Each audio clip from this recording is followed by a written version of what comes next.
Welcome back, everybody. It's another episode of The Mindful CEO. I'm Chris Angell. This is our host, Aaron Hendon. Hi, Aaron.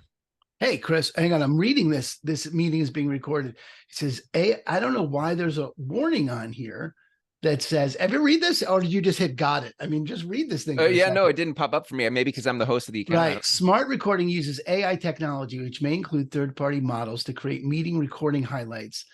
Oh, so they're warning you. We'll send the smart record. Oh, do you use smart recording? Is that? I don't think I do. I'll have to. I think that's it says new we'll in their send AI the model. Smart recording to the host after the meeting ends. Like, there you go. And AI generated content may be inaccurate. Huh. Interesting. It doesn't just say you're consenting to being recorded. I had never seen that. So I think that's new. I think I saw some stuff in the last week that was covering that. That Zoom had done that. Zoom is now including a summary that it sends you. Yeah, and that you may be able to opt out, or maybe you can't opt out. I think they just said it's mandatory across all Zoom accounts, which is interesting. You know, Seth Godin years ago was like, "Look, if what you wanted was privacy on the internet, that ship sailed a long time ago. Like, you've by default opted into, no privacy." Well, that's why I always think it's crazy that people are like, the ads are tracking me. I'm like, okay, well, what do you want? You want ads for stuff you're not interested in, or you want ads for things that you actually are interested in? I mean, I want the ads tracking me. I want them to send me more relevant information. I don't need ads for like safaris or guns or stuff that I don't use. I want them to send me ads for the crap that I actually don't want. I bought all the crap. But still, the point is, they're tracking you. People like the government with the chips and the vaccine. It's like, honey, you got to sell. You're typing this on a tracking device. You're literally typing your complaint about the government tracking you on a tracking device. On a tracking device. What's wrong with you? That's a great perspective. Yeah, it is a tracking device. That's so funny. It's totally a tracking device. It's like that's great. Literally you use Google Maps. You use it. Yeah. So yes, people are funny, right? Well, I mean, I think let's see if we could bridge that. Let's test our metal, shall we? See if we can bridge. Ours, not mine. Yours, go. Build that bridge, Chris. Yeah. Well, it's interesting just when you start to bring awareness to the things that we do every day. Like if we go back a couple episodes, you got to acknowledge that you are a machine. Yes. Bringing awareness to the way things are versus pretending they're not. Yes. Is the beginning of mindfulness. Yes, totally. Well done. Yeah, thank you. Be mindful that you aren't a tracking machine. Yeah, totally. Right. And that you're living like you're not is the degree to which you're just not living mindfully. Not a problem. Just it's, when you see it, you can laugh. I can laugh at it. I mean, hopefully you can laugh at it because it's absurd. We're absurd. We all live. And it's not like I don't and you do. And, and that's the other thing so here's the second bridge. Ready? We're making a second bridge to what we had discussed pre-show. This is hardly like, Chris or I are putting ourselves out as experts on mindfulness. We were talking, I've started the morning gratitude meditations, leading a short 10-minute gratitude meditation and every morning, and done that twice. And I'm a quarter of the way in terms of sitting through 40 hours of mindfulness meditations to be certified as a mindfulness instructor, amongst other things. It's not just the sitting. Right. I'll finish the rest of the criteria in about the 4 months that it takes me to sit for 40 hours, because it's, 10 or 15 minutes at a pop. Yeah. And, to get 40 hours takes something, but it takes some time. Actually, it takes nothing and then some time. But I was, we were laughing pre-show about, well, why would anyone come to us about mindfulness? I have 12 hours in. I'm literally 12 hours of sitting in. Why would you, come to us? And, so it's hardly like I'm laughing at you for thinking that's not thinking it's attractive, guys, and not laughing at myself for all the stuff that I do that's not mindful or mindless, really. And I do think I like the word mindless because it's got an edge to it. It's got a sting to it. Yeah. It's got like, ew, I don't want to do mindless. I wouldn't promote or be proud of my mindlessness. You know what I mean? It's like, there's something like I fancy myself. Yeah. Not mindless, intentional. I certainly fancy myself intentional. And I got to say fancy myself now 3 times. So I fancy you as mindful. Exactly. I fancy you, motherfucker. So, there's that sort of cosmic joke about it. Like, okay, well, here we are. And then we were talking about pre-show, like, okay, well, why would someone watch us? But that's for me, and for us. Well, first of all, I don't have a choice because this is where I am. I'm new at it. And and I'm not going to have that, I'm only going to get better at it by doing it. And I'm only going to get better about teaching it by teaching it. And I'm not going to I'm not going to allow my imposter syndrome or doubts or who am I-ness about it to stop the contribution that I am. And it takes something to stand for the contribution that I am.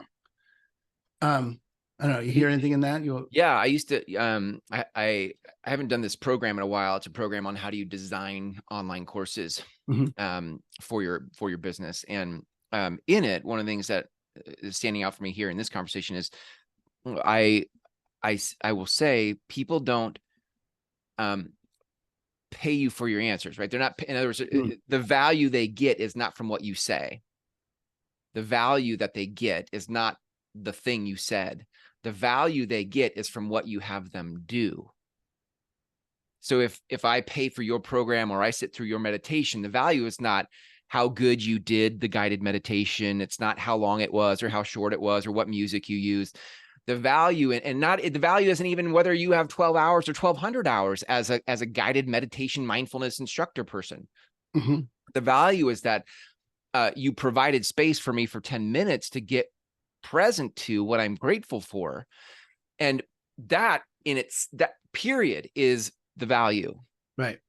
That's great. That's really interesting. I mean, they always, every course creator course and every entrepreneur coaching program and every, the reality is you don't have to be the Dalai Lama in this case for mindfulness. You're not talking about, it's not the Dalai Lama and then no one else. Right. It's not like you have to be that or nothing. It's you just have to be ahead of whoever you're bringing up. And I mean, in terms of, just to bring this out of the personal phenomenon of you or I, and into the world of wherever your folks listening, and one of you 5 people listening are, dealing with being a mindful CEO, bringing mindfulness, presence, awareness, loving kindness, generosity, patience, all the pillars of mindfulness, where you're out to bring those, oh God, I had an end to that thought. I really did have an entire end to that thought before I started it. I swear to God, I did. There really was like a whole idea that can happen in the void of mindfulness that got truncated. Yeah. We're talking about course creators. Yeah, and the value that comes from what you have them do, not from what you say. Yeah. Oh, and so if you're looking at it from the perspective of what you're building versus, our personal experiences of this, but if you apply this idea to whatever it is you're building, you can then start to bring some mindfulness to what stops you from acting. Where have you decided you don't have enough to contribute, or you are not enough, or you don't have the credentials, or you don't have the where to contribute, and that just takes you out. You would need a level of self-awareness to know that's happening, that what's happening is you've decided you don't have enough whatever to keep going, but you decided that. It's not true that you don't have enough. It's not rocks are hard, water's wet, and you don't have enough. Yeah. It's what you say about what you actually do have is you say that's not enough. Yeah. And therefore I have nothing to contribute. But that takes a level of mindfulness. And that's really what, one of the things we want to, I think it's, the purpose of our work together, Chris, is to empower people to bring that kind of self-awareness to, I don't have to say that. And whatever that is, in this case, it's, I don't have enough, but it could be whatever decisions we're making about life, whatever commentary we're adding, Right. Yeah. I think there's a, oh no, I had a thought. Let me see if I can't bring my thought back here. I got mine, buddy. You're on the hook for this one. Yeah. Well, it was somewhere around oh yeah, there you go. There, I found it. All right, good. So the idea that if you can bring some mindfulness to that, it's what you're having people do. I'm trying to connect mindfulness and then production here, like being productive as a CEO, right? Like if the value people get from you and your business is in what you have them do, not necessarily in what you say, then it starts to point to what is really valuable here. Why do people choose me? If they're not choosing me because I have 10,000 hours, or they're not choosing me because I'm the Dalai Lama, they're choosing me for some other reason. The reason I've been finding value in your daily guided meditations is not because you're 12 hours into a certification course that's 40 hours. My value is that I trust you. I love you. I appreciate being in your presence for a guided meditation. That is, I think, what a lot of the world is missing right now, because I think the world is operating from pedestals. Like, I need to be bigger, badder, shinier than the other guy or the other person to be valuable. And I think there's a democratization of for trust right now. People are looking for, who can I trust? Who is real? Who is not puffing and posturing, flexing? That to me, that is why there's a whole market for mindfulness. There's a whole opening for people looking for, who can I trust? And that's why we both need the double comma picture behind us. I mean, because otherwise, what are we even doing here? I don't understand. If we don't have if our funnel hasn't been that productive, then why would you trust us? You need you need the double funnel, the double comma thing. You said that thing in the beginning about being productive, about mindfulness and productivity. And for sure, those are, we could do a whole jam on statistics and that Harvard and various people have discovered regarding the connection between mindfulness practices and productivity. And I think it's also worth just,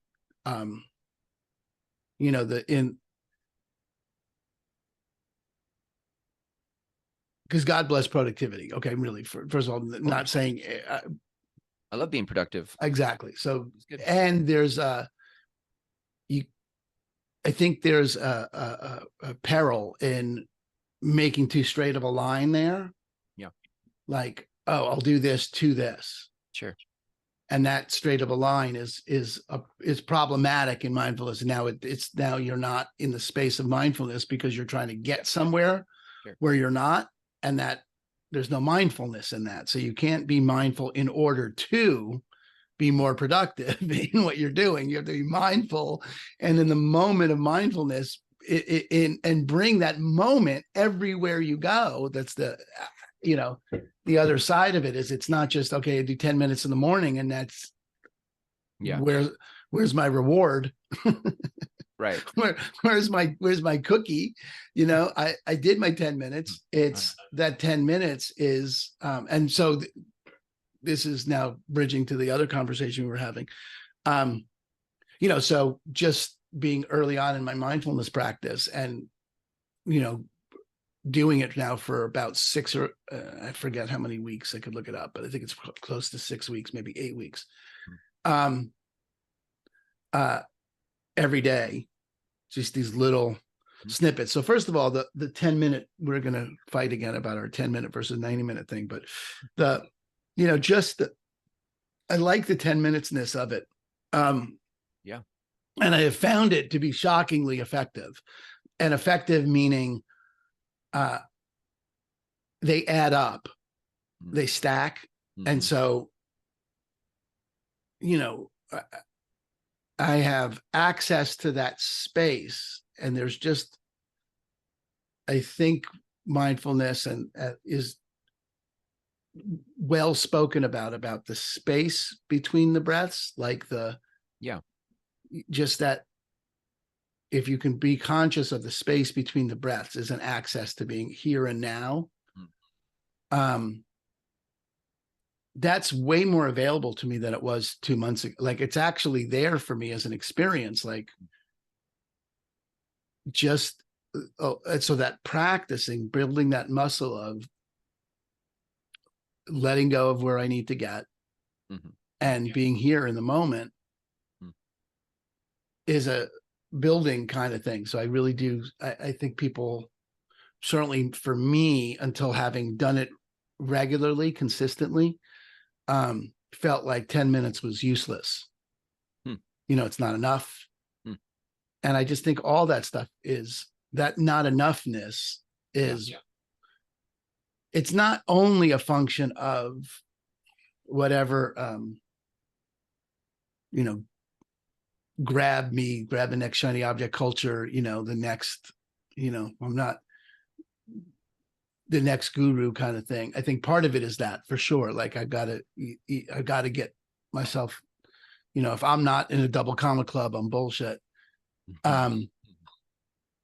There's a lot of it. I think another piece of it, aspect of it, that really is just sort of gets you off the hook for performing. It's just some bullshit way to actually avoid the domination of taking the actions to see what happens and dealing with life as, just play with it like this. See, like a pass fail phenomena. Like, did that achieve the results I was looking for? Yes or no? And if it didn't, then what's there to learn? Wins and lessons kind of relationship to life versus, it's got to be perfect before I perform. I think it just takes you off the hook from the opportunity to perform. That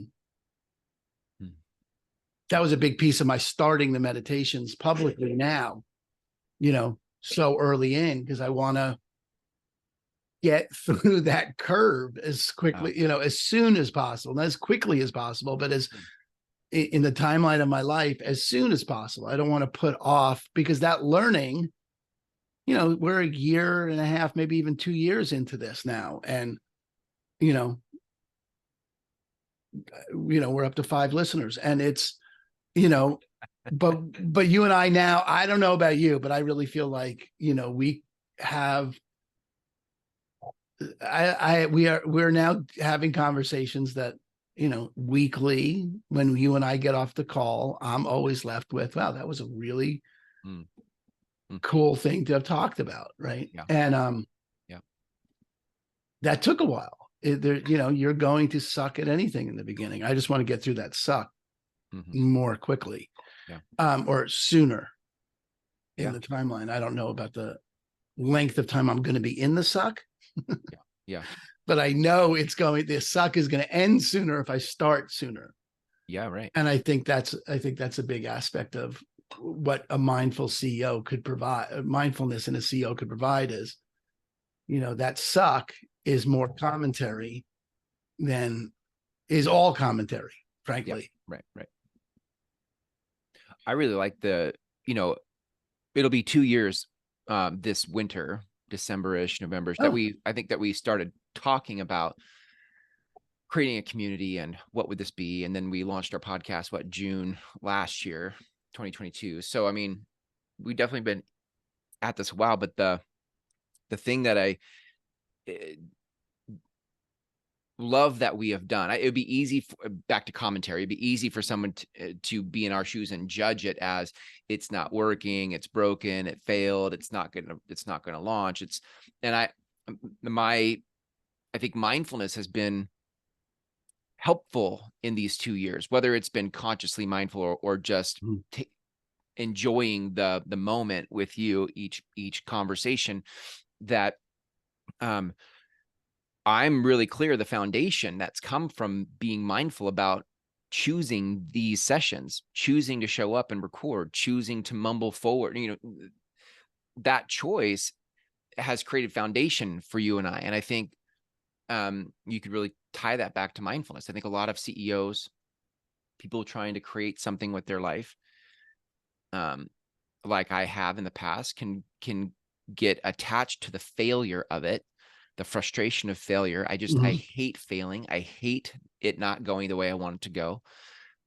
But having someone else in the trenches with me aids my mindfulness. It helps me get present. It helps me enjoy this moment. Without you, without you co-creating this together, me wanting to build this would be torture. It would just be, fuck this, fuck that, nothing's working. Just be like, well, it's so good that you say that, Chris, because I was just, as you were talking, I was like, okay, well, we really are like heavy on the mindfulness now. It's the first word, mindful CEO, mindful. And you say something often enough and it becomes noise. There's actually a name for that phenomenon, which I don't know what it is, but saturation, some sort of saturation. Anyway, go ahead. But there's, the other aspect here, another aspect here is the mastermind aspect. Yeah. Which is, part of the triangle here of what we're doing. So it's mindfulness, masterminds, and mission, like true north. Yeah. Yeah. I'm never going to remember all of everything ever. But that mastermind, like there is that element, Chris, of it's true. You were talking this morning in housekeeping about the community and what we're going to do. And I'm like, well, I don't know.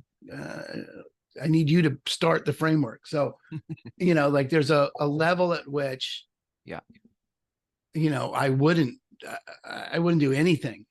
I don't do anything on my own. I'm really thinking about it, right? I didn't start as a solo agent. I don't. Interesting. I don't really want to do things on my own. I don't think it's, that's really interesting. I think there's a level at which, the play off another is important for creativity. And that's one of the things I like about ChatGPT sure. is that it can write a piece of shit, but at least I'll have something to edit. Right. Yeah. Right. I'll have an entire thing now I can do, because it's not just a blank page staring at me. If I have to stare at my own, blank wall, right. And there's some connection there, Chris. I don't know what it is with mindfulness, staring at my own blank wall, because that's, sure, what the meditation essentially is. That was actually interesting. So I've almost only done guided meditations where someone's walking through it versus silent meditations. Yeah. In this mindfulness practice over the last few months. And I was noticing today when I was journaling about the practice, which is, by the way, something I want to put in at tomorrow when I do the mindfulness, is to have people take a moment and, at least in the comments, journal just a little bit about what they got, a sentence or two. Nice. Sort of anchors what you got. But I was noticing it's very distinct leading the meditation versus being in it. Like I don't get I don't get the same benefit. I haven't yet. I mean, I've done it twice. Okay. So it's like, well, I don't have, but this is an interesting thing for us to talk about. And I think why people would enjoy the journey is because it's a journey we're going on, we're checking it out. I've led 2 of them. Part of it is the background for me is like, I could lead anything, I mean, 28 years of leading stuff. So it's hardly like 10 minutes of pointing someone in the direction of gratitude would be a, technical challenge. But I think that's an interesting phenomenon that, I haven't yet distinguished for myself the difference between, I now know they're different, And I don't have enough distinction in it to articulate the difference. That guided meditation is different than non-guided meditation? That my leading it is different than being in it. Yeah, right. Right. Like, how do I distinguish? Like, I am certain from my experience of leading people in any kind of transformational conversation, the benefit of leading it is universally extraordinary. Yeah, right. And I think I still have just too much attention on myself and getting it right to have it show up that way yet. Yeah. But that's part of that curve that I want to get through that I'm talking about. Like, and I noticed that that get through is a striving for, which is, the antithesis of mindfulness is any kind of striving. So, yeah. But it's part of the process. That's part of the mumbling. I mean, totally is finding where I'm striving, right? And that's that's an interesting part of it.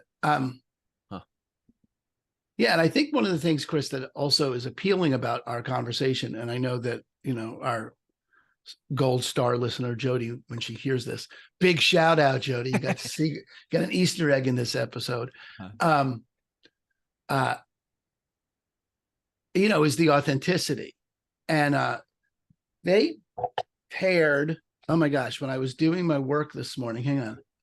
Yeah, let me check this out. So they were in the training that we're talking about the relational skills. They're training us in relational skills, which makes sense if you're leading, but they combine the aspects of leading, these aspects of skills needed to lead. They combine authenticity and potency. And I was like, that's an interesting combination of characteristics to combine, because I wouldn't combine those characteristics myself.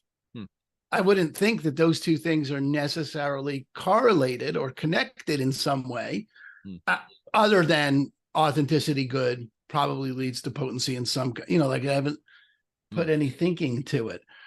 But then part of the training is you reflect on the skills you need. And I was reflecting on that combination of words. And I was just reading what I wrote just to get present to it. When I think about, and this is useful, I'm sharing this. And so to shape the listening of this, for where you find yourself as CEO, if you were going to, rate yourself on authenticity and potency, where are you? And the connection with authenticity and potency, my thought on it is, I would love to hear your thoughts, and is authentic to what?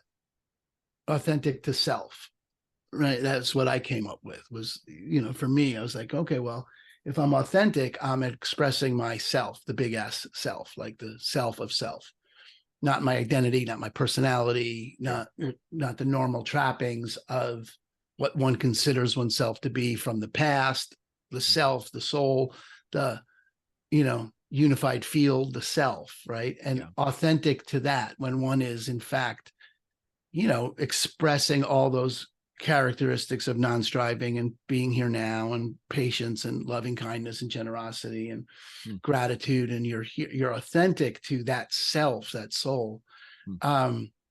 There's a potency in delivering a mindfulness meditation. There would be no potency without authenticity in this particular context, which I thought was particularly interesting. Like I never connected it. And I'm interested in, okay, well, that same authenticity of self, where one is expressing that self authentically, no attention on my identities. We talk about self-consciousness. That's the antithesis of authenticity. Right. How would that lead to my being potent in other fields, in my listing presentations, or my parenting, or my spousing? I don't know, is that a word? Partnering. Yeah. Like, what do you hear about that? Yeah, I was thinking some of those exact same things, like taking it into the context like of a listing presentation, showing up with a seller, or if you're not a real estate agent, like, you know, what it is to have a team meeting, or what it is to have a performance review, that there's some way that is the machine that you would show up for that. And then there's some way that's you being authentic, and in the authenticity of it, being in the moment of it, a potency can come through where they feel it and you feel it, and you can adjust to the moment as it's unfolding. That the potency might even be, I mean, if I had to define potency through my own words here, like I hear effectiveness, I hear power, I hear the ability to shift something. Yeah, the clarity, potent, like I think about potency in terms of, you know, medicine, you know, something is potent when you need it's pure, you need a little bit of it, you know, it's more potent. And it produces the result, or it causes the some shift versus a diluted medicine would be like not quite getting the same benefits I'd get from something that's potent. Right. And I think there's that I just thought that's just a fascinating combination of characteristics that I had never in my life put together, even though, you know, as a leader Landmark, I've been dealing with authenticity for 30 years and haven't connected it to the word potency in relative to what it is I'm delivering, being a potent. Good. Now that I've said it out loud, it's like, well, of course I have. I just haven't used that word, which is accurate. But I think that word is a powerful, potent word. It calls forth that whole dialogue. And I think it's a great inquiry for people, maybe even part of a, you know, one of the frames we want to use in the community is discovering authenticity as an access to potency in delivering what we're up to. Yeah, I like that. Right? Because authenticity is one of those buzzwords these days, except we don't bother distinguishing authentic to what. To what? Yeah, right. And without being authentic to what, you end up with people that are like authentic to their, you know, personalities, which is lovely or annoying depending on your personality type, but it's not. It's the potency is not there because it's not. You're not authentic. You're not true to who you are as a being. Right. You know, there's nothing present. There's not there. It's interesting. Okay, I'm going to make it like I know this to be true, and then we're going to have to take it apart because I don't know this to be true. You know, there's no personality, no identity. There's no ego, id, identity in the present moment, in the nowness, in the instant of now. There's just now. You're my New Yorkerness that I lean into in leading or whatever is a function of my being, bringing past characteristics, attributes, habits, practices, and projecting them into the future and living into it. But in a mindfulness moment, in a moment of mindfulness, there's no personality. So being authentic couldn't be to your personality because there is no personality now. Right. There's just now. Yeah. That's some heavy shit, huh? I like that, dude. Because I think some of that too is it really shifts. I mean, this is maybe for another time. We've been talking in one of our other spaces about spiral dynamics and where people tend to think from or view the world from. What level of awareness are they understanding the world from? And I think there's a lot in commerce, in business, where people are understanding the world from measures and accomplishments. And so the authenticity to an identity. I am the CEO. I am the closer. I'm the fixer. I'm the success, whatever. That it sort of in some ways overshadows or distracts from the power of a moment. Whereas there's a power of a performance. There's a power of an identity or a story there's that power, which most people are tending to transact from. I'm going to find power in my story versus your story. Right. And that's how I'm going to do business. But there's that aside, if you can get to the authenticity, not only of your higher self, but the authenticity of now, separate from identity and story, the authenticity of this moment, that there is a whole world of collaboration and creation that could unfold from the authenticity of now, separate from our identities and machinery, which is a really interesting thought. That's a very interesting thought. We just had two really interesting thoughts, me and you together. Holy cow. Holy shit. We should end the show right now because I only downhill from here. That is the authenticity of now, Chris. I dig it. I dig it because that's, that really would be,